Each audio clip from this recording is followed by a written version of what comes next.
First உங்கள் மொபைலில் வந்து டெலிகிராம் ஆப் ஓப்பன் பண்ணிக்கோங்க. நெக்ஸ்ட் மேலே இருக்க சர்ச்சில் போயிட்டு நீங்கள் சர்ச் போட்டுன்னு அடிங்க. எஸ் வந்து கேபிட்டலில் இருக்கணும், அப்புறம் பி வந்து கேபிட்டலில் இருக்கணும். நீங்கள் ரெகுலராக டெலிகிராம் யூஸ் பண்ணுற ஆளாக இருந்தால் இந்த போட் ரொம்ப யூஸ்ஃபுல்லாக இருக்கும். முக்கியமான விஷயம் என்னன்னு பார்த்தீங்கன்னா போட்டோட ப்ரொஃபைல் இப்படி தான் இருக்கணும். இப்போ நான் அந்த போட்டோட சர்ச்சில் போயிட்டு தமிழ் வாட்ஸ்அப் ஸ்டேட்டஸ்ன்னு சும்மா அடிக்கிறேன். நீங்கள் பாருங்களேன் எவ்வளோ லிங்க் வர போகுதுன்னு பாருங்களேன். இதில் வர லிங்க் எல்லாமே பார்த்தீங்கன்னா தமிழ் வாட்ஸ்அப் ஸ்டேட்டஸோட லிங்க் தான். நம்ம எது கொடுத்தாலும் ஓப்பன் ஆகுது.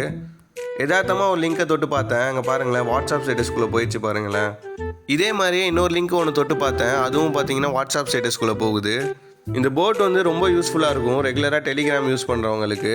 சர்ச்சில் போய்ட்டு நான் சும்மா HTML வெப் பேஜ் கோடுன்னு அடித்தேன்.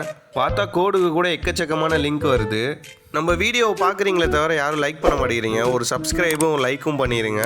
நம்ம கிவ்அவே டார்க் ஃபேண்டசி பிஸ்கெட் உங்களுக்கு வேணும்னா என்னோட இன்ஸ்டாகிராம் ஐடியை நான் ஃபஸ்ட் கமெண்ட்டில் பின் பண்ணுறேன். உங்களுக்கு வேணும்னா ஒரு ஹாய்னு ஒரு மெசேஜ் ரெக்வஸ்ட் மட்டும் சென்ட் பண்ணுங்கள்.